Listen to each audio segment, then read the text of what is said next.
Ora, boa tarde a todos. Vamos esperar aqui só mais 1 ou 2 minutos. Boa tarde. O pessoal está a entrar.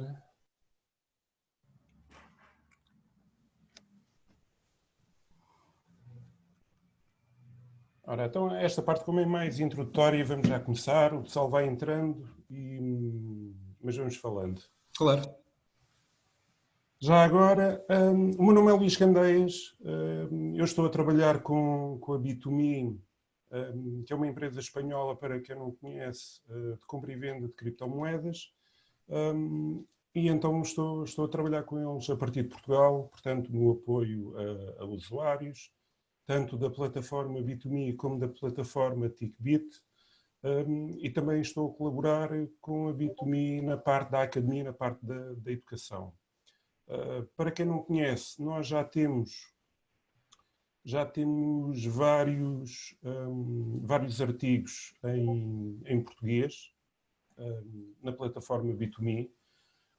É a academia.bit2me.com/pt. Eu vou-vos mostrar aqui, para terem uma ideia. Ainda existem algumas correções a fazer, mas nós estamos, dentro do possível, a corrigi-las para que todos possam ver os artigos em português. O site é este. Temos mais de 300 artigos já publicados em português. Vocês podem vir para baixo. Temos aqui algumas secções, que é conceitos, o que é personagens, quem é quem, a parte de comércio, a parte das criptomoedas, que criptomoeda é esta.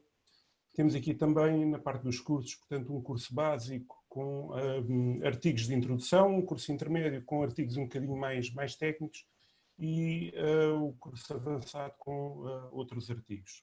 Depois, temos o nosso site de compra e venda de criptomoedas.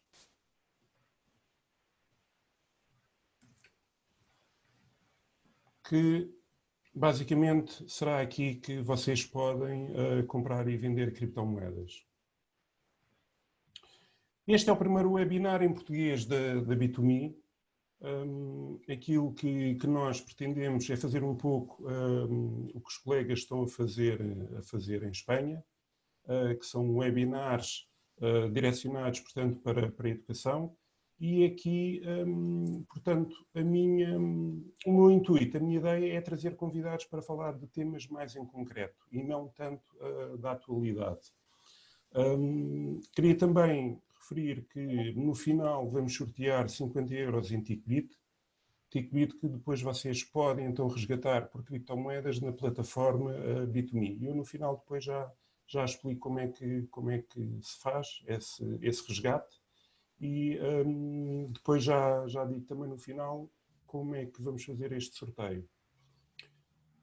Como convidado para esta primeira sessão tenho o Pedro Febreiro, fundador da Bityond, cofundador também da CryptoNerds, é analista para o projeto Quantum Economics e escreveu já centenas de artigos sobre criptomoedas, blockchain e economia para Yahoo Finance, Cointelegraph, entre outros. Pedro, bem-vindo. Muito obrigado. Tudo bem contigo, Luís? Tudo bem? Como é que estás? Impecável, estou impecável. Agora que parece que o verão já chegou, estou um bocadinho melhor. É pá, sim. Vamos lá ver as praias agora. Como é que vai ser para o pessoal ir para a praia? Vamos ter de retirar a senha e parar nos semáforos, não é? Parece que sim, parece que sim.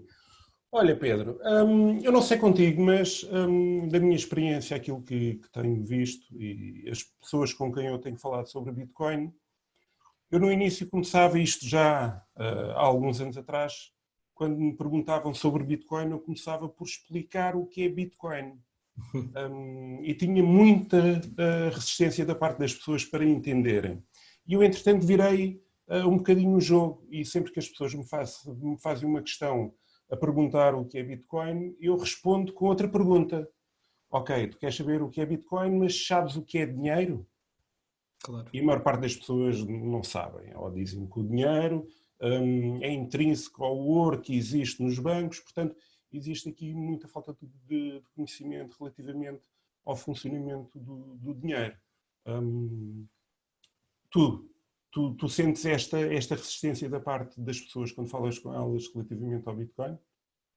Sinto alguma, aqui em Portugal também especialmente, porque eu também, agora estando cá mais em Portugal, também estou mais com portugueses, sinto alguma resistência e concordo contigo. Acho que o maior problema às vezes não é a resistência das pessoas à tecnologia em si, é a falta de compreensão de diferentes tecnologias, por exemplo, a diferença entre a tecnologia do dinheiro e a tecnologia da moeda. Acho que essa talvez seja são duas das tecnologias mais básicas, mas às vezes que se confundem mais. Se nós formos bem a ver as diferenças, normalmente qual é que é a maior diferença? É que quando nós estamos a falar de moeda, a moeda primeiro tem um propósito, nós conseguimos trocar valor, ou seja, nós conseguimos que a moeda represente um objeto, pode ser um bem que queremos comprar, por exemplo, e quando essa moeda, quando nós conseguimos trocar esse bem, nós ficamos com moeda, como usamos como valor de troca, um mecanismo de troca. Depois também, ao mesmo tempo, tem um propósito de servir como uma unidade monetária, ou seja, podemos contar.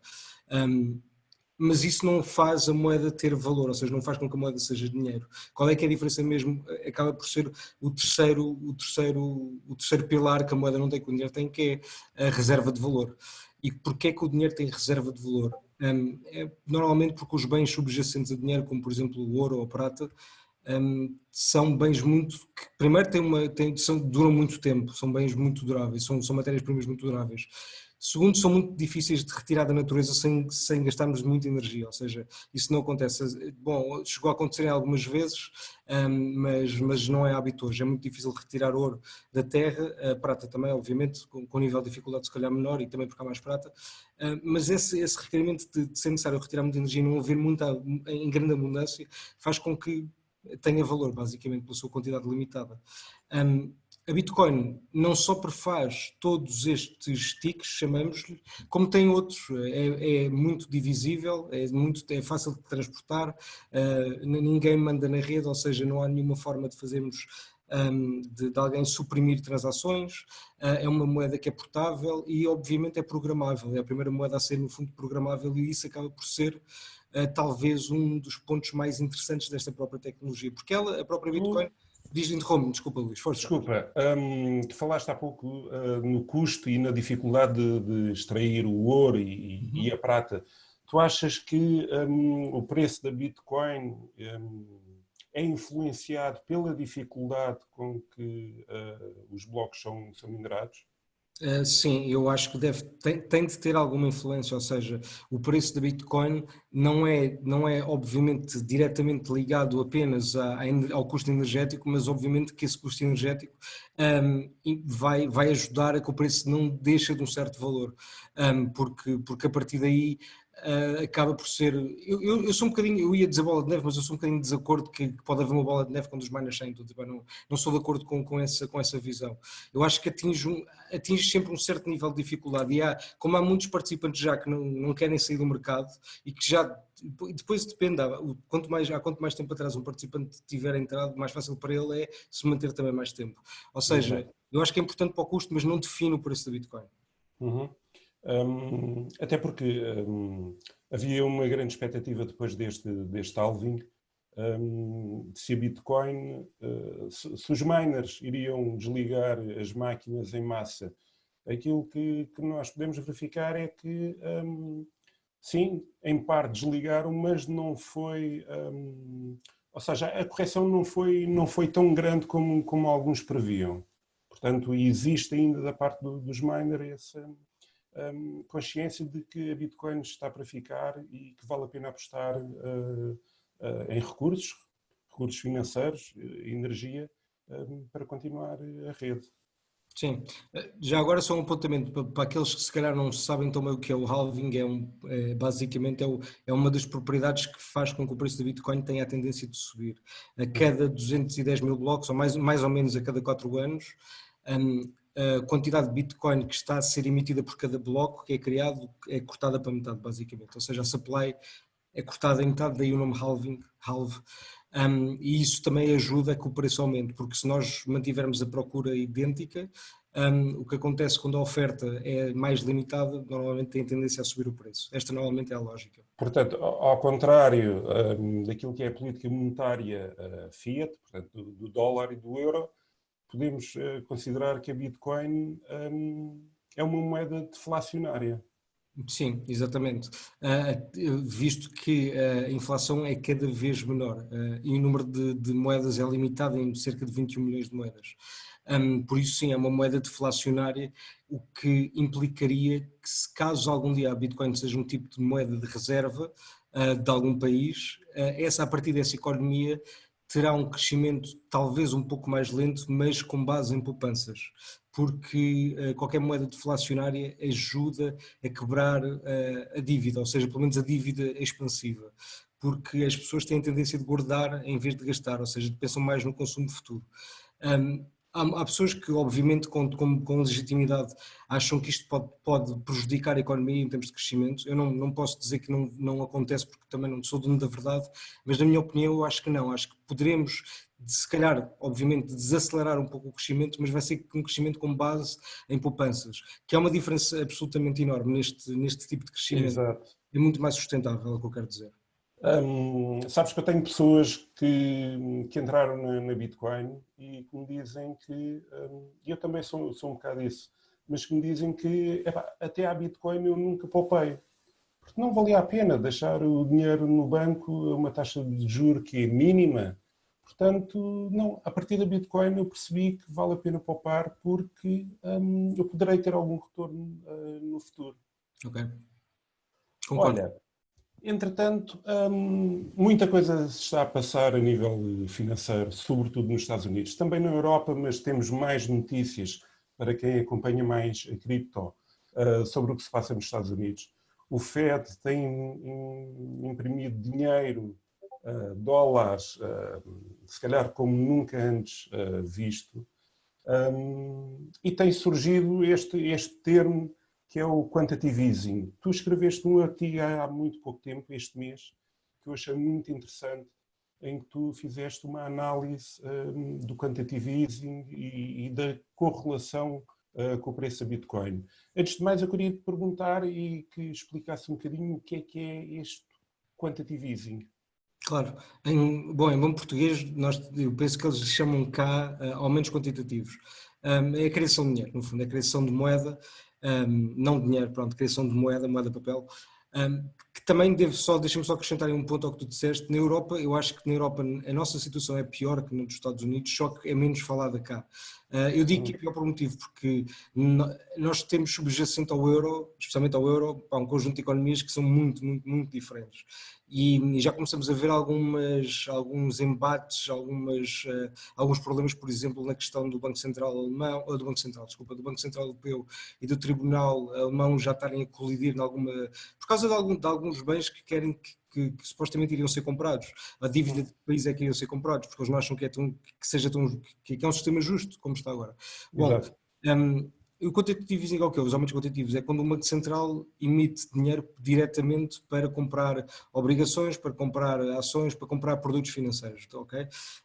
Normalmente estamos a falar mais de dívida, de obrigações de empresas, por exemplo, mas também não é exclusivo a isso, ou seja, também temos muitos casos em que eles não vão diretamente, mas vão quase diretamente ao mercado comprar ações. E mesmo quando não acontece isso, as empresas que são financiadas, o que elas fazem, já está mais provado, é fazer recompras de ações, ou seja, shares buybacks, que é isto que tem acontecido nos últimos 10 anos. Eles aumentaram valores ridículos. Eu não tenho aqui os dados à minha frente, mas foram aumentos absolutamente assustadores.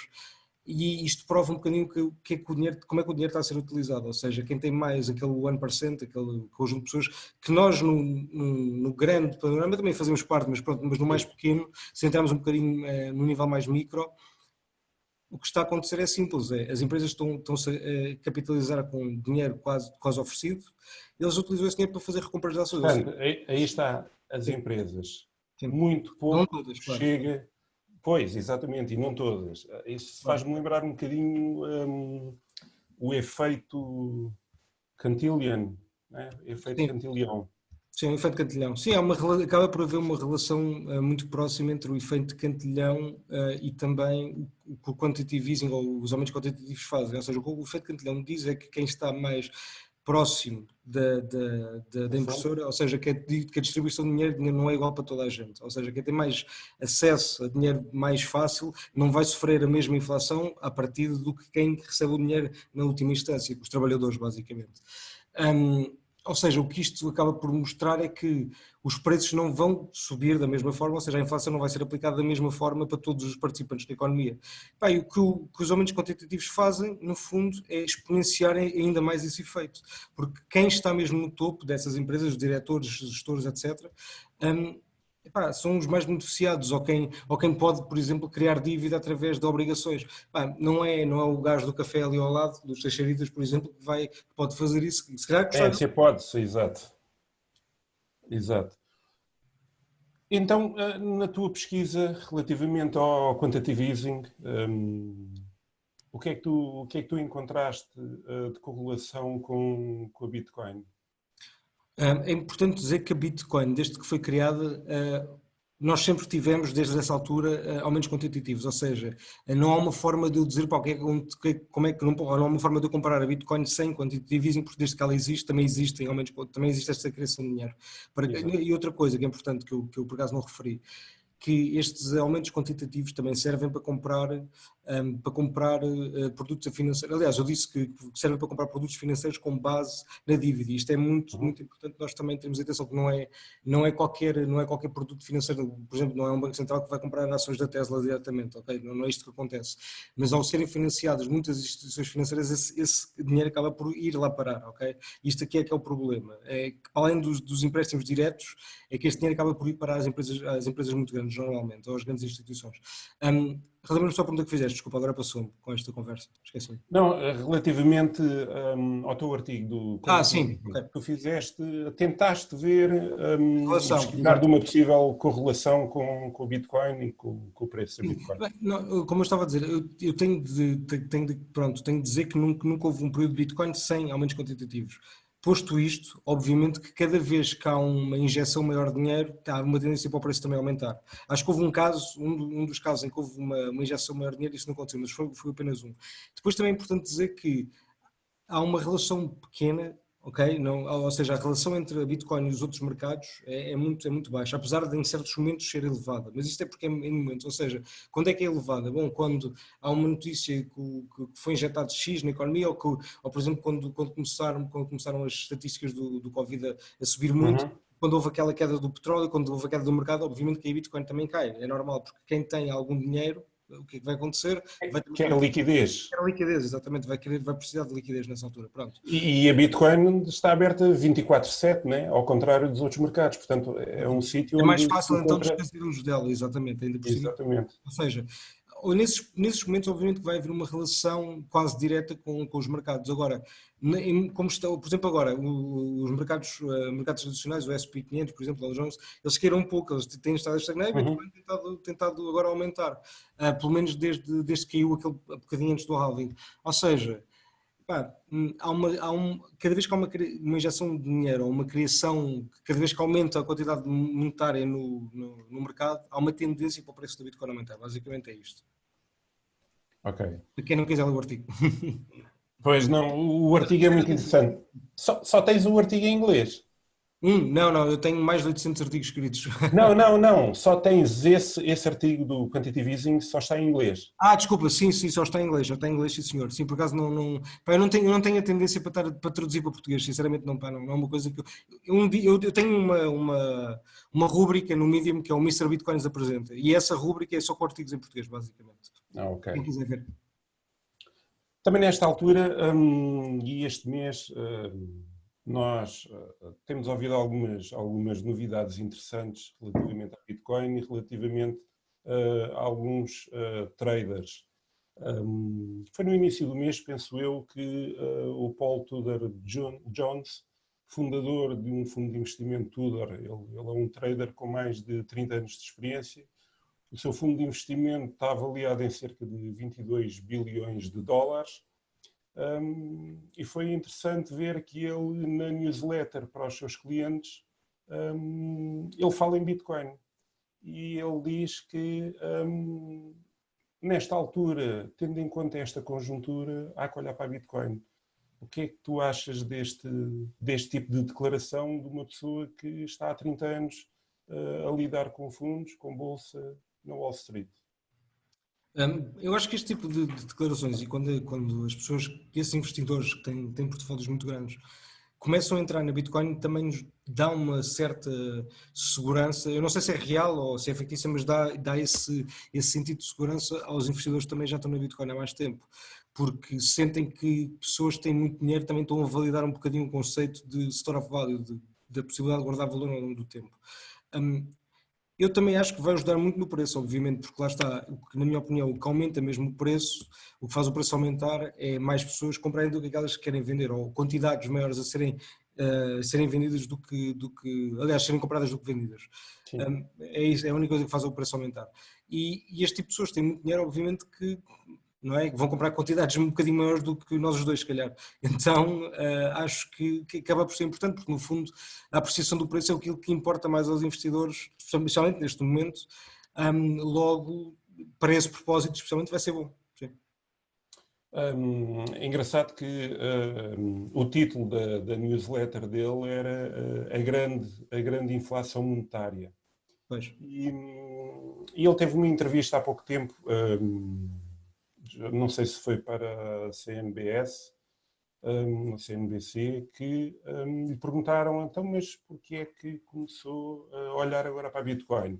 E ele refere precisamente por duas razões. Primeiro, Covid, portanto, ninguém estava à espera e as pessoas começaram a ficar em casa, o lockdown.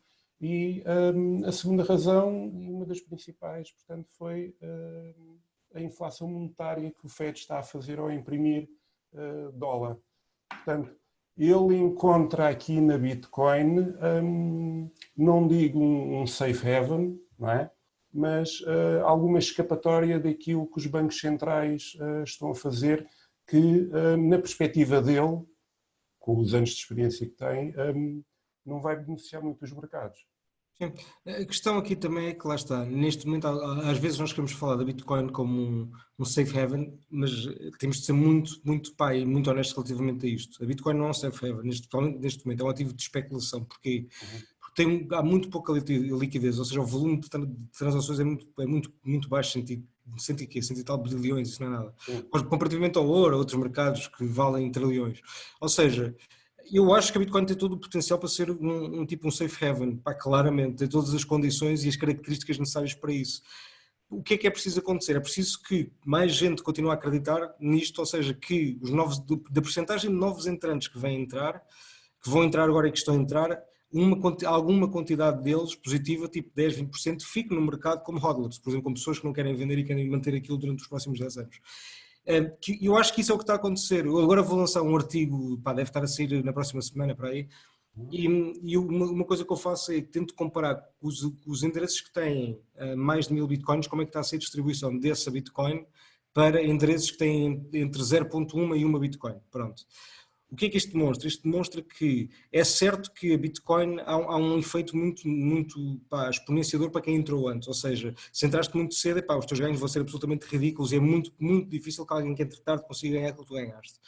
Mas ao mesmo tempo, quem entrou muito cedo também tem o fator risco, ou seja, tu quando entraste gastaste energia, gastaste tempo, gastaste dinheiro a entrar numa coisa que não fazias ideia se ia resultar. Ou seja, o risco foi muito, muito maior. Daí a compensação também ser maior. Agora, o que está a acontecer, e isto são os dados que eu posso dizer que são dados finais já depois do ter analisado, entre 35% a 40% do volume de transações já passou de carteiras que tinham 1000 bitcoins para carteiras de 0.1, entre 0.1 e 1. Isto é muito importante. Porquê? Porque significa que mesmo com as aumentos e quebras que a Bitcoin tem, uma porcentagem muito grande dessas moedas fica alocada a carteiras e endereços com pouca Bitcoin. Ou seja, quem tem estes endereços não são claramente pessoas que têm muita Bitcoin, ok? Porque alguém que tenha muita Bitcoin não tem endereços com entre zero, pode ter poucos, tem alguns de certeza, mas não há. A maior parte dos endereços são de ser com valores um bocadinho maiores, basicamente. Sim. Não, eu também tenho visto algumas análises nesse sentido e que apontam realmente que o espaço e quem tem Bitcoin não está a fazer trading. Portanto, são pessoas que maioritariamente começa a aumentar a percentagem de carteiras que não movimentam as suas Bitcoin. E isto aconteceu agora por causa do halving e eu penso que vai acontecer porque existe também uma grande expectativa de ver o que é que vão ser os próximos anos relativamente à Bitcoin.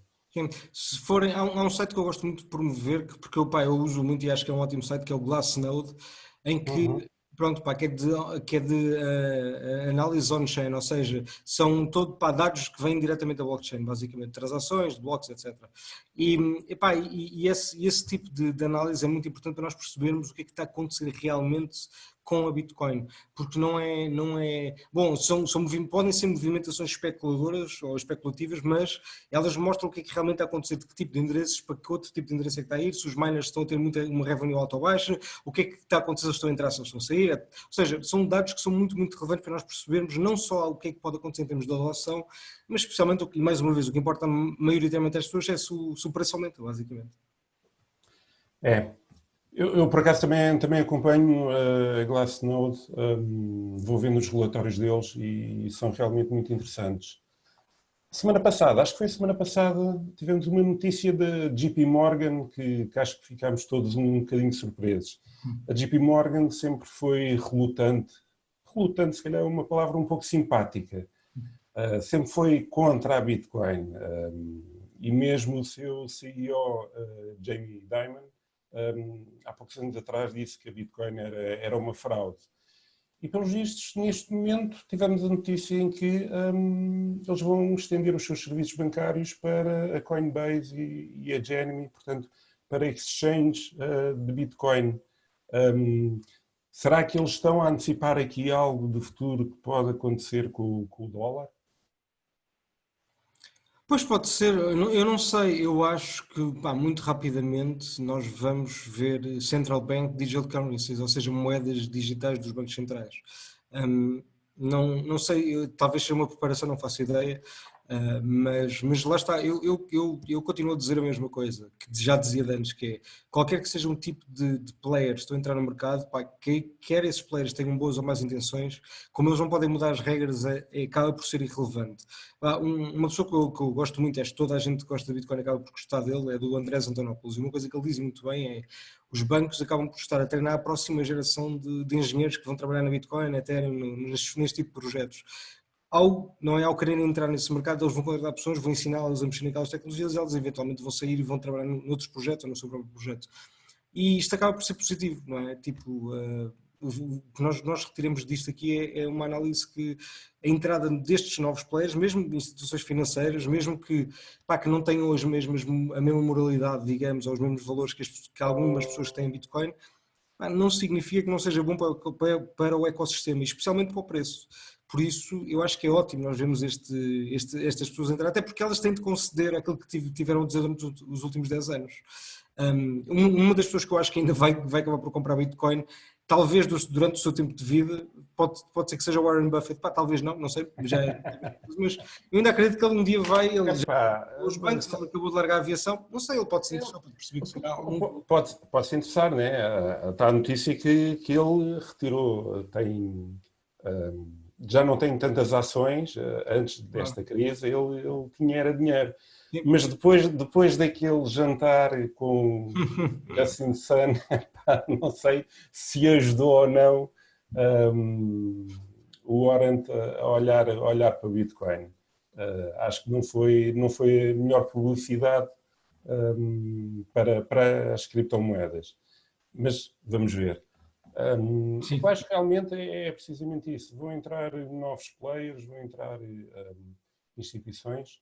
A Bitcoin está a crescer, já morreu mais de 400 vezes. Acho que tem mais de 400 vezes que declararam um óbito à Bitcoin e continua a resistir. Achas que pode ser uma alternativa? Temos aqui o problema da Bitcoin, da questão de não ser escalável ao ponto de ter transações super rápidas a um custo baixo. Tu achas que isso pode ser prejudicial para a Bitcoin ou tu vês que a Bitcoin pode escalar através de tecnologias alternativas, como por exemplo as sidechains? Ok, é uma boa pergunta. Eu vou dar algumas respostas. Eu acho que a Bitcoin já é escalável, porque a Bitcoin, não diretamente a Bitcoin, mas eu até pedi para falar da Lightning Network, Payment Channels, mas nem vou falar agora disso. Vou dizer a Bitcoin já é escalável porque eu consigo utilizar outras versões da Bitcoin ou Ethereum para fazer transações mais rápidas. É muito fácil de fazer. E que vai ser cada vez mais fácil com Atomic Swaps, com formas de eu conseguir bloquear a minha Bitcoin em Ethereum, por exemplo, ou de eu querer comprar, tipo numa carteira, na mesma carteira eu consigo comprar Bitcoin, Bitcoin Cash, Ethereum e eu consigo enviar outras se não quiser. Ou seja, a Bitcoin, quem é o maior concorrente da Bitcoin? O maior e para mim o único concorrente que tem são os bancos centrais. É isto, estes são os concorrentes da Bitcoin. E contra essas entidades, a Bitcoin já faz um serviço muito melhor. Porquê? Não pode ser parada, funciona tipo 24 horas, como tu disseste. Depois, é muito rápido, é muito fácil enviar pagamentos, qualquer tipo de montante. Pá, todos os dias nós vemos pagamentos de milhões de dólares sendo transacionados em Bitcoin, obviamente. Alguns são de exchanges, outros são de pessoas que querem mesmo tipo, salvaguardar valor ou transferir esse valor. E esse tipo de pagamentos custariam centenas de milhares de dólares através do sistema normal, do sistema fiduciário. Isso não acontece na Bitcoin. As taxas de transações são muito altas porque eu paguei $3. Pelo amor de Deus, isso não é caro. Queres fazer uma transferência para fora, vais pagar isso, pronto, acabou. Sim, e já vimos transações, de vez em quando aparece uma outra transação de dezenas de milhares de Bitcoin a pagarem €1 e qualquer coisa. Sim. E é o que eu digo, ou seja, as pessoas podem ajustar a FII, não é? Se quiserem pôr menos, podem pôr menos, mais tempo, obviamente, ou podem ter de repetir a transação, mas pronto. Mas em termos de sidechains, sim, existe também essa possibilidade de payment channels com a Lightning Network, sidechains, por exemplo, com a RSK, o Rootstock, entre outros. Mas eu continuo a dizer, eu acho que essa solução já existe, não é? A escalabilidade para mim é um não problema, sinceramente, porque queremos utilizar smart contracts, vamos usar Ethereum. Queremos utilizar transações rápidas, usem Bitcoin Cash, usem Litecoin, etc. Queremos mais privacidade, temos Monero, temos algumas implementações de Mimblewimble, temos Zcash. Até Ethereum já tem a Zero Knowledge Proofs, é incrível. Ou seja, isto é uma pequena tecnologia que nos permite provar, ou seja, fazer uma transferência anónima em Ethereum, que a tecnologia subjacente por trás permite-nos provar alguma coisa sem mostrarmos essa coisa. É um bocado difícil explicar tecnicamente, mas também não vale a pena. O que é interessante é que estes vários projetos diferentes da Bitcoin estão a trazer imensa inovação. E eu sei que às vezes as pessoas há uns que são mais maximalistas e acham que devemos só comprar Bitcoin ou ter Bitcoin. Eu acho que todo e qualquer projeto pode ter a sua validade. Scams têm imensa validade porque nos ensinam lições que nós não aprendemos com 10 anos de trading, nem com investir durante 10 anos. São lições, toda e qualquer lição que nos saia do bolso, vai sempre ser muito mais, vamos aprender muito mais rapidamente do que se fosse de outra forma. É chato, mas é o quê? Ou seja, voltando um bocadinho atrás. Não, mas é mesmo verdade, eu acho que é um bocado assim. Voltando só um bocadinho atrás, a Bitcoin já tem o seu proposta de valor, já funciona, já conseguimos enviar dinheiro para qualquer sítio do mundo em mais ou menos 10 minutos.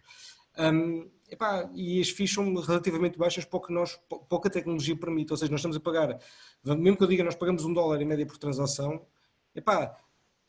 a noção que nós temos de ter é, o que isto me permite fazer é estar a enviar dinheiro para qualquer gajo no mundo, a qualquer hora, sem uma entidade central, com uma tecnologia que é peer-to-peer. Isto não vale o dólar? Eu acho que vale, se calhar vale muito mais que isso, ou seja, não deve ser, se calhar não devemos ir contra isso, nem contra o facto de Bitcoin gasta muita energia, etc. Se não gastasse essa energia não era tão segura, por isso, isto é um não problema, lá está. Sim, eu também tenho a mesma opinião. Claro, a Bitcoin tem problemas reais, há alguns problemas de centralização dos miners, há alguns problemas porque só uma empresa grande é que produz o hardware necessário, há um conjunto de problemas, isso é óbvio, que se tem de resolver. Agora, a proposta de valor dela já está lá e a tecnologia já funciona como é suposto funcionar, como pode sempre ser melhorada, obviamente, mas comparativamente a bancos centrais, é indiscutivelmente melhor. É indiscutivelmente melhor porque não tem o problema do human error, ou seja, não está dependente de um humano. Uma coisa que já não sei onde é que ouvi, quem é que ouvi dizer isto, mas que para mim é uma frase que explica o que é Bitcoin muito rapidamente, que é a Bitcoin permite... não, eu vou dizer isto em inglês porque só me está a vir em inglês a cabeça. E Bitcoin frees man from man. É isto, é literalmente isto, mais nada. É simples, é isto, é só isto.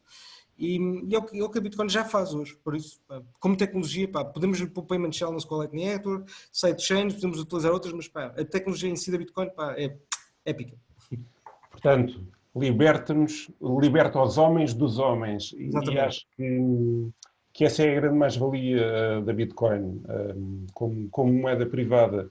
Ainda há pouco tempo, eu vi recentemente, mas já era de março, no Líbano houve um problema com os bancos, em que os bancos fecharam, as pessoas de repente tiveram um limite de levantamentos semanais de $300. Depois de $300 passou, $300 por semana passou para 2 semanas, portanto só podiam levantar $300 em 2 semanas, e depois passou para $200, portanto existe, isto na Bitcoin não existe, porque não Pois, existe censura. Um, e isto para mim é que é a questão fundamental da Bitcoin, é fugir um pouco à mão dos homens. Portanto, exatamente, é exatamente isso. é deixar o código, a criptografia e a matemática trabalharem por si, em que nós sabemos o que podemos esperar dela, porque nós sabemos qual é que vai ser a emissão de bitcoins a cada ano, a cada mês, a cada dia, e sabemos com o que contar. O mesmo não acontece com os bancos centrais, porque de repente começam a imprimir dinheiro. E o que é o nosso dinheiro? Se nós guardamos 1.000 euros hoje, se calhar os nossos 1.000 euros, se metermos no colchão daqui a 10 anos, já só valem 400, 500 euros. Vamos ver. Sim, eu não acho que a Bitcoin, quando digo que a Bitcoin é concorrente dos bancos centrais, eu acho que é importante fazer aqui sublinhar aqui uma ideia, que é, eu não estou a dizer com isto que a Bitcoin substitui os bancos centrais, o que eu estou a dizer é que a Bitcoin é um mecanismo para que os bancos centrais possam provar que se estão a comportar como deve ser, é uma reserva de valor, é como eles têm ouro, pronto. É muito mais difícil para a Bitcoin porque é transparente, os bancos centrais dizerem nós temos X de Bitcoin e depois estarem a fazer tipo empréstimos fracionários, ou seja, dizer pá, tem uma reserva fracionária de Bitcoin, porque nós podemos vê-la, ou seja, não são eles que vão lançar as contas cá para fora, somos nós que somos os próprios auditores da tecnologia e podemos ser nós aí provar, ok, eu estou com os vossos endereços, mostrem lá, digam lá quais é que são para nós podermos confirmar a informação que nos estão a dizer. É mais por aí, é só porque como reserva de valor é muito difícil para alguém, para uma entidade que tenha, de conseguir fazer pá, está-me a fugir a palavra, de conseguir fazer trafolhiços, digamos. Pois, sim. Aliás, ainda há pouco tempo soubemos que os testes de stress feitos na Europa eram um bocadinho trafulhas, pois os bancos alemães, antes dos testes, sabiam quando é que os testes iam acontecer, despachavam os seus ativos de risco. Claro. Faziam os testes, quando os testes de stress terminavam, tinham altas notas, muito boas, as melhores da Europa, e depois voltavam aos investimentos de risco. Sim. E lá está, quer dizer, é o humano a mexer. Eu também não vejo a Bitcoin a substituir os bancos, não vai substituir. Penso que vai sempre haver uma moeda de cada banco central ou dos bancos centrais, aí não vejo outra realidade. Aquilo que eu vejo é que há esta alternativa, a Bitcoin é uma alternativa, mas vai forçar também, pela sua visibilidade crescente, e todos os anos a visibilidade da Bitcoin aumenta, vai aumentar também a responsabilidade dos bancos centrais de serem mais transparentes, como tu estavas a dizer. Eles vão chegar ao ponto em que vão sentir necessidade porque vão ser questionados pelos seus próprios clientes. Então, mas espera, mas porquê é que vocês não são transparentes naquilo que fazem? Claro. Eu até acho que vai ser uma ferramenta para os bancos centrais e para os bancos normais. Repara, se eu tenho uma instituição financeira e eu quero provar que eu sou uma instituição financeira segura, eu quero demonstrar aos meus clientes que eu tenho muita Bitcoin e que eu não estou a vender essa Bitcoin. Epá, eu acho que esta percepção vai ser diferente, mas lá está, quando houver menos volatilidade, quando a Bitcoin, mas nesse caso já não vão ver aqueles ganhos malucos que as pessoas querem, não é? Tipo, está aqui uma percepção, quando a Bitcoin for ela própria uma moeda, pá, esqueçam os ganhos massivos porque há uma estabilização do preço da Bitcoin relativamente às outras, à partida. E outra coisa que eu às vezes me esqueço de dizer é que a Bitcoin em termos de poder de compra tem vindo a aumentar muito, em termos de poder de compra, isto é óbvio, não é? Ou seja, é uma ferramenta que permite aos bancos dizerem, pá, nós temos um bom comportamento e temos estas reservas que podem ser verificáveis. Pá, e talvez o banco que tenha mais Bitcoin é aquele que eu se calhar vou pensar, se calhar quero ter uma conta contigo porque tu já estás a provar que estás a tentar ter um comportamento mais transparente e mais menos nocivo para a economia com dívidas loucas. Digo eu, mas eu posso estar errado mais uma vez. Sim, foi como tu disseste há bocado, que é sempre boa estas instituições financeiras e os bancos entrarem, e sabemos que há muitos que têm projetos que neste momento até não deixam as pessoas fazerem transferências bancárias para certas exchanges, claro. Mas eles próprios têm projetos blockchain. Eu acho que isto vai demorar aqui, se calhar, pelo menos uma geração, até que novos líderes cheguem, novos líderes que agora ainda não o são, mas que cheguem às administrações dos bancos, e é uma realidade que vai mudar. Portanto, nós caminhamos, acho, cada vez mais para a transparência financeira. As pessoas começam a entender melhor o que é a moeda e querem esta transparência, querem saber onde é que está, onde é que estão a utilizar o meu dinheiro, querem saber que têm lá o seu dinheiro e que o podem levantar a qualquer momento. Claro. Coisa que, infelizmente, neste momento não acontece, não é? Porque se formos todos a correr para os bancos para levantar dinheiro, não há dinheiro suficiente. Sim, claro. E lá temos a tropa à frente do novo banco e de outros. Ok. Então, para acabar, para eu depois abrir os microfones a quem quiser colocar questões,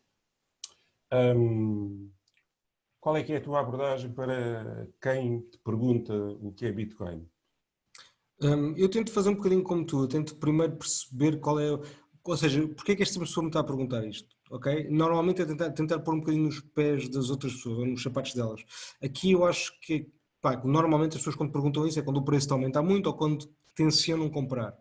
Ou seja, a partir desse pressuposto, obviamente pode não acontecer isto, mas partindo desse pressuposto, é tentar explicar à pessoa que está interessada qual é a diferença entre dinheiro e moeda, ou ver se ela tem essa noção dessa diferença.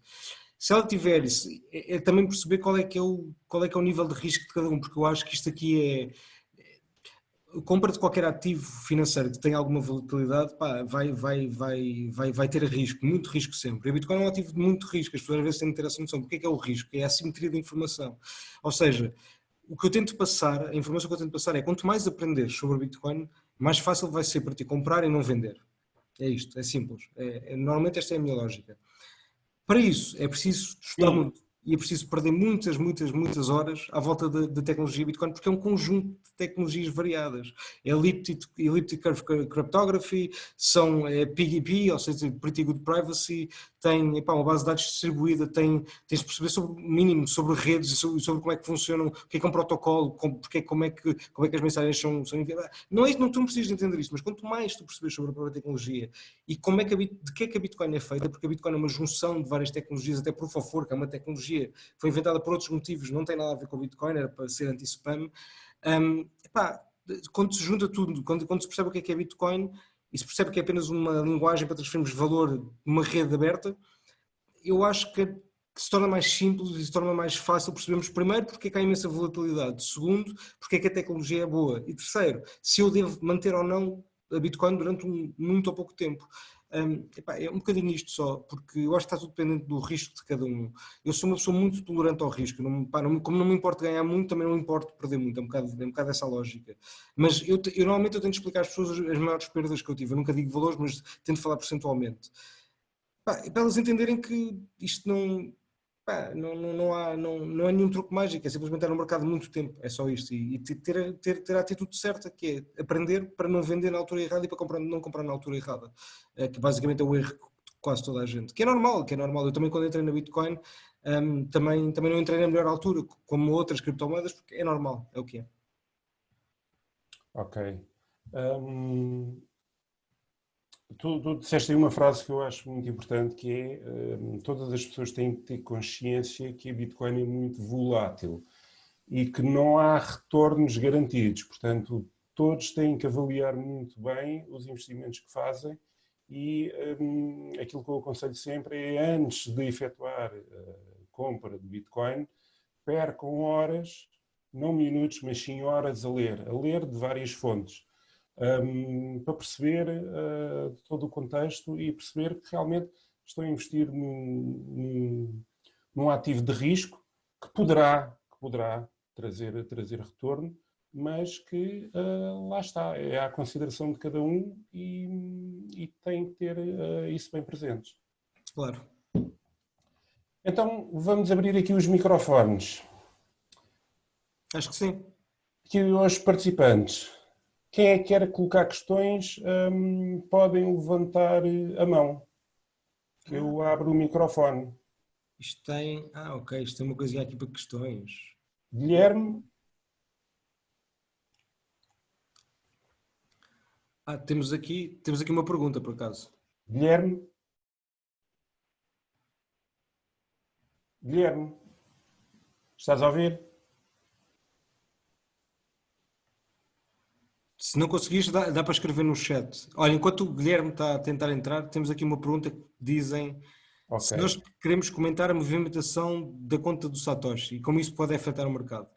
Se não te importas, Luís, eu vou fazer... Sim. É o seguinte, não, à partida, a transação que este Anonymous atende e que esta pessoa anónima está a falar foi uma transação que aconteceu agora há 1 hora ou 2, em que foram transacionadas cerca de 50 bitcoins de um endereço que já tinha essas bitcoins desde 2009, de fevereiro de 2009. Fevereiro de 2009, sim. Exato, ou seja, havia a hipótese de ser o Satoshi, mas à partida, depois de olharem para alguma on-chain analysis, que é aquela análise das variáveis e dos dados que vêm da blockchain, como os endereços, etc., os blocos, o resto dos blocos,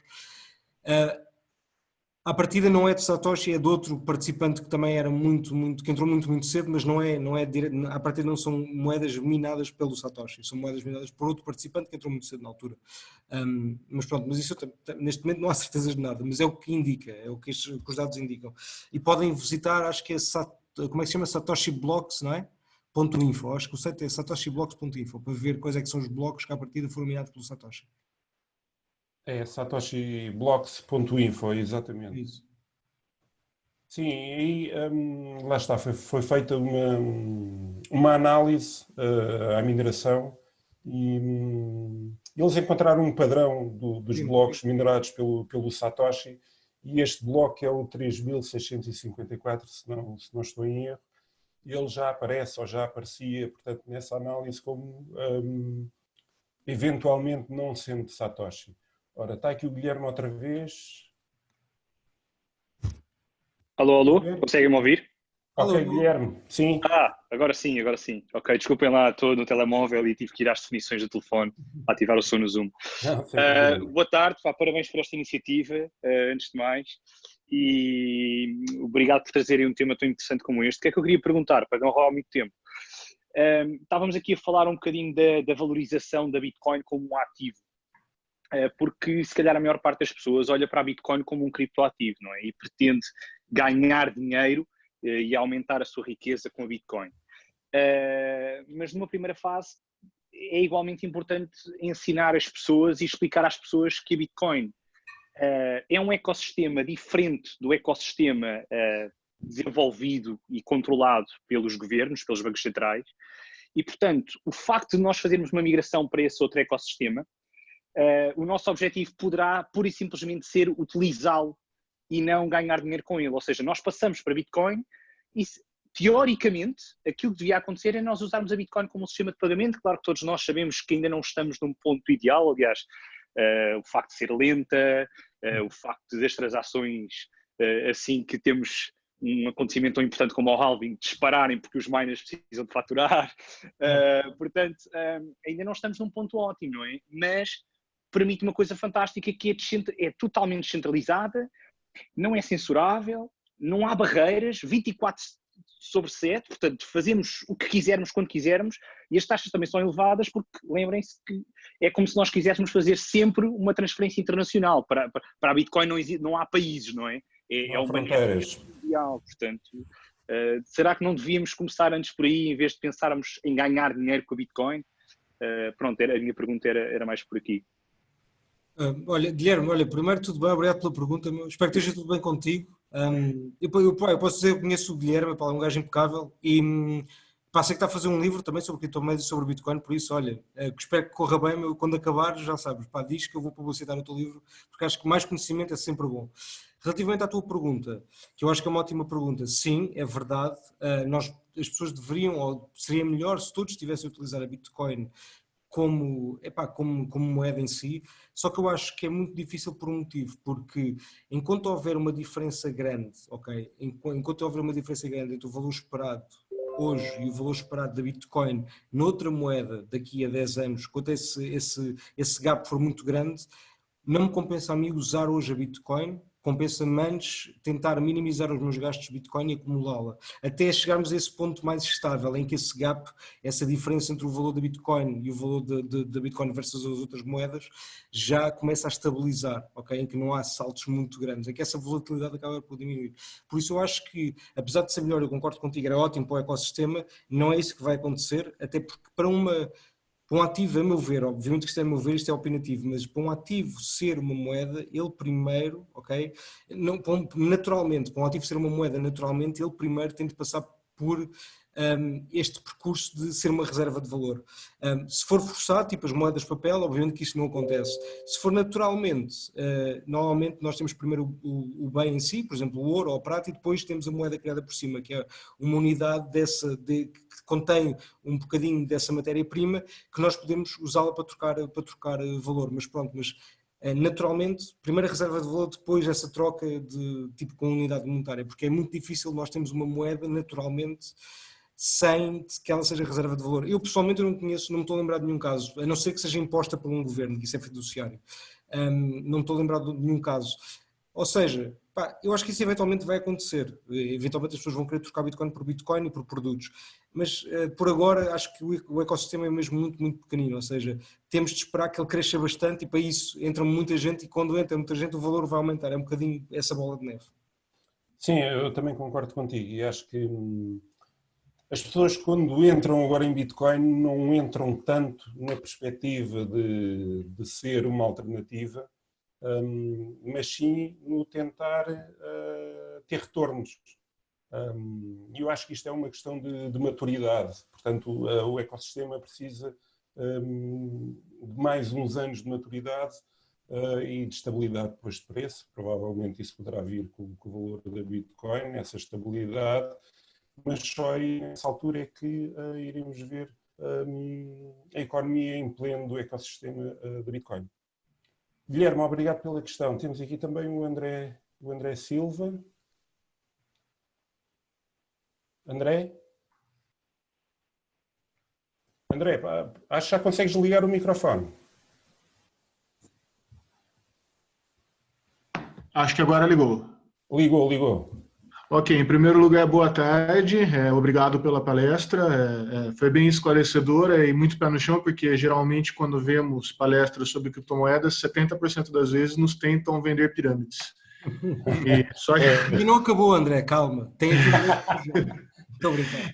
Eu estou por escrever uma tese de mestrado na Universidade do Minho sobre a regulação das criptomoedas pelos estados, né? E continuando esse assunto aí que vocês falaram, da aceitação do Bitcoin, eu queria fazer uma pergunta sobre as altcoins, porque o que nos leva a enxergar os lugares onde as criptomoedas estão sendo usadas são países em colapso financeiro, como, por exemplo, a Venezuela e, recentemente, nós vimos o Irã. E no Líbano também, que andaram até colocando fogo em bancos, não sei se vocês acompanharam esse tipo de coisa. Vocês não acham que algumas altcoins, como por exemplo o Dash, ou mesmo o Ethereum, por terem uma velocidade maior, um preço menor, elas não teriam uma adoção no dia a dia mais rápido que o Bitcoin? Repete só a última parte da pergunta, André, desculpa. Algumas criptomoedas, como por exemplo o Dash, sim, ou o Ethereum, por terem taxas de transação menores, mais velocidade na rede. Eu, por exemplo, eu transfiro minha renda em reais do Brasil, eu transfiro ela cá para Portugal por Ethereum.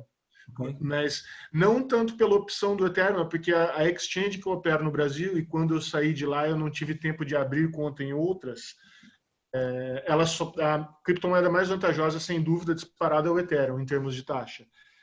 E se vocês não acham que é a adoção de outras altcoins no dia a dia, porque a adoção é uma convenção social, depende de as pessoas quererem, alguém querer vender e o outro querer pagar. Se as altcoins não estariam nesse ponto na frente, não em termos de reserva de valor, porque eu acredito que nisso ainda o Bitcoin, tanto que ele puxa o preço de todas as altcoins. Quando ele sobe, elas sobem, quando ele cai, elas caem. Mas em termos de usabilidade no dia a dia, se elas não estão na frente, pelo menos nesse ponto? Olha, eu vou-te responder e eu acho que eu concordo com o que tu estás a dizer, com tudo. E sim, se tu fores ver bem, eu penso que hoje em dia o Tether é a moeda que é mais transacionada de todas. Ou seja, nem é a própria Bitcoin. O que eu quero dizer com isto é que sim, e o próprio mercado mostra que isso é uma necessidade. Agora, eu não acho que é possível termos uma adoção generalizada de criptomoedas sem primeiro haver uma adoção um bocadinho mais massiva de Bitcoin, por um motivo, porque eu acho que é aquele ponto, é necessário primeiro o preço explodir muito para entrar muita gente, mas para o preço também explodir muito, eu não acho muito difícil que suba noutras altcoins e não suba na Bitcoin. Não, pode acontecer, isto tudo pode acontecer, mas acho muito difícil por uma questão de que quem começa a investir em criptomoedas eventualmente percebe a diferença entre a Bitcoin e as outras. E percebe que, a Bitcoin é que tem o maior mercado, a Bitcoin é que tem mais aceitação, eu não vou dizer adoção, vou dizer aceitação como reserva de valor, ok? E isto, e network effects, efeitos de rede são muito, muito, muito difíceis de deitar abaixo. Temos o caso, por exemplo, do Facebook, quantas outras aplicações são melhores como social networks? Muitas, mas o Facebook domina na mesma. Entre outras, há imensos casos neste aspecto. E eu acho que isso a Bitcoin vai ser muito difícil sempre outra altcoin substituir a Bitcoin, mesmo com taxas de transação mais baixas, mesmo com mais velocidade. E atenção, como eu disse, eu sou super a favor de altcoins, eu uso também altcoins para fazer transferências, para enviar e receber dinheiro. Às vezes nem uso Bitcoin, mas se eu quero guardar durante mais tempo, quase certamente vai ser em Bitcoin. E isto para mim é que é o ponto crítico, e é esta diferenciação que eu estou a fazer. Tu estás a usar claramente as altcoins como uma moeda de troca, mas se calhar tu para guardares essa reserva de valor, provavelmente, podes guardar sempre em Ethereum e em outras moedas, mas provavelmente se tiveres de guardar durante 5 anos sem mexer, à partida tu se calhar escolhes a Bitcoin porque é mais segura, em que tu sabes que pode cair o preço, etc. Mas de todas é que à partida te garante mais segurança. Não só segurança técnica, mas também segurança em termos de preço, de volatilidade do preço. Mas pronto, mas isto também é uma opinião pessoal, lá está. Não, obrigado. Obrigado, André. Ora, então, se não tiverem mais questões... Não? Pedro, vamos fazer o sorteio? Então é assim, relativamente ao sorteio, é aquilo que nós pensamos e para não ser tanto, para ser mais transparente possível, aquilo que vamos fazer é colocar uma pergunta no chat e o primeiro a responder corretamente terá então este prémio de 50 euros em Bitcoin. Estes 50 euros em Bitcoin é em TickBit, que vocês podem depois converter, resgatar por Bitcoin. Quem não conhece TickBit, o TickBit é uma nova forma em que as pessoas podem adquirir criptomoedas, mas a dinheiro. Portanto, nós temos já várias lojas aderentes em Portugal, em que se entrarem na loja aderente e quiserem comprar criptomoeda, podem comprar o TickBit e depois vão ao site da Bit2Me e resgatam por criptomoedas, por Bitcoin ou pelas outras. E então eu vou colocar aqui no chat a pergunta, é uma pergunta simples. A primeira pessoa a responder terá então estes 50 euros em TickBit e irá receber entre hoje e amanhã no seu e-mail o voucher para então depois resgatar as criptomoedas. Está bem? Então, a pergunta vai a seguir. Consegues ver a pergunta, Pedro? Sim, eu consigo. Queres que eu diga a pergunta? Vou perguntar. Já temos a pergunta e resposta. Já tem. Mas a pergunta estava no chat e qual é o primeiro e último nome do CEO da JP Morgan? Ao que quem foi o Guilherme que respondeu Jamie Dimon, e está correto. Está correto. Pronto, Guilherme, eu depois vou-te enviar o e-mail com o voucher Se depois tiveres alguma dificuldade também a resgatar o voucher, é uma questão de entrares em contato comigo, que eu ajudo nesse processo. Pronto, mais uma vez eu queria só aqui partilhar a academia. Olha, enquanto fazes isso, já agora eu também deixo aqui aos participantes, faço um convite aos participantes, quem quiser, para ir ao site bityond.com, é B-I-T-Y-O-N-D, bityond.com, e se forem ao nosso site, nós literalmente lançámos hoje a versão live, sem o E no fim, é bityond.com, exato. Pois, sim. Lançámos hoje a versão live para toda a gente, basicamente. A partida já está aí, já está a funcionar. É capaz de estar um bocadinho lento, nós literalmente foi lançado hoje, pronto. Mas já está tudo impecável, fixe. Pô. Por isso já se podem registrar, aí à direita tem o sign-up. Registem-se, deem a opinião, digam o que é que acham. Nós estamos agora a trazer os clientes da versão antiga para a versão nova. Vamos também enviar um e-mail às pessoas que estavam registradas na antiga, são cerca de 3 mil utilizadores para se juntarem à nova. A newsletter vai voltar a ser enviada todos os meses e pronto, e basicamente já temos a nova versão ativa. Já temos os 2 primeiros clientes a começar a usar, e aí, boa, estamos felizes. E pá, explorem o site, vejam o que é que acham. As opiniões são sempre bem-vindas. Eu não vou dizer o que é, pá, vou deixar mesmo para a vossa curiosidade, para vocês irem descobrir o que é que a Bityond faz e como é que funciona. E olhem, depois digam-me o que é que acham e registrem-se, por favor, registrem-se. Vamos muito em breve de fazer uma promoção também, que nós temos tokens associados ao nosso projeto, e vamos fazer uma oferta de tokens, obviamente não tem que comprar absolutamente nada. Já foram lançados? Não. Já, os tokens já estão criados, sim. Ainda não estão no mercado. Quer dizer, se algum das pessoas que participou na CrowdSale em 2018 lançou para o mercado, eu sei que há uns quantos que estão na McAfee Exchange e havia outros que estavam numa exchange que é Angobit, mas nós propriamente não promovemos tipo exchange nenhuma. São pessoas que querem, vou fazer aquilo ali, vou pôr disponíveis ali. Nós um dia vamos fazer, não é agora e não é uma prioridade para nós, mas um dia vamos criar na Uniswap uma Uniswap da Bityond e vamos pôr aqui também. Mas como não é essa a nossa prioridade, por agora podem fazer essa, através do MetaMask, podem trocar os tokens à vontade de cada um. Mas pronto, mas foi só quem participou na CrowdSale. Fora isso, ainda não estão a ser utilizados, ok? E nem conseguem comprá-los em nenhum site da Bityond, porque não é suposto comprar, é suposto recebê-los. Mas pronto, mas descubram no site, vejam o que é que acham, registrem-se e pronto, basicamente é isso. Ok, pronto, entrem no site também da B2Me Academy e deem também o vosso feedback. Como eu tinha dito, ainda há correções que nós temos que fazer, mas nós queríamos colocar o site live o mais rapidamente possível com os artigos em português. Ainda há correções para fazer, mas no final de cada artigo vocês podem deixar o vosso feedback, portanto, deixem. E qualquer coisa relativamente à B2Me, podem entrar em contato comigo, eu estou no Twitter, no Telegram, tudo o que seja relativamente à B2Me e à TickBit, eu estou aqui para ajudar. Boa. Ok? Pronto, damos por terminado este primeiro webinar. Iremos ter um próximo webinar na próxima semana com outro convidado especial, tal como o Pedro Febreiro foi um convidado especial. Obrigado. Mas no final desta semana nós vamos partilhar o cartaz sobre a próxima sessão. Este vídeo também, pelo menos parte dele, irá para o YouTube, o canal da B2Me, e se quiserem deixar lá os vossos comentários também estão à vontade. Boa, partilha depois para partilhar com o pessoal também. Sim, vou partilhar. Mais uma vez, obrigado a todos por terem estado presentes. Vão deixando sempre os vossos feedbacks e qualquer coisa que precisarem é contactar. Boa, olha, okay. Luís, muito obrigado pelo convite também. Eu deixo também já um agradecimento ao pessoal que segue o Mr. Bitcoins, que é a publicação e o grupo. E olha, agradeço também às perguntas e aos participantes que estiveram a ver-nos ao vivo. Acho que foram, sem vocês isto também não serve para nada, no fundo, por isso obrigado. Sim. E olha, dei uma olhadela aqui na Bityond, se conseguem ver. Vão ver o site, digam o que é que acham.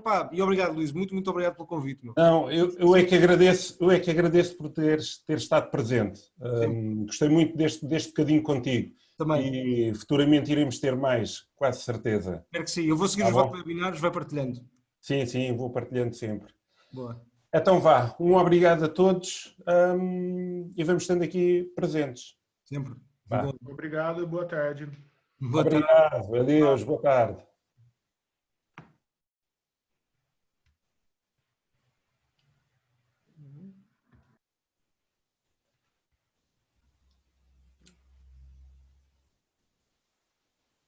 Tchau, tchau. Então vá, Pedro, podes ir. Vá, um abraço. Adeus.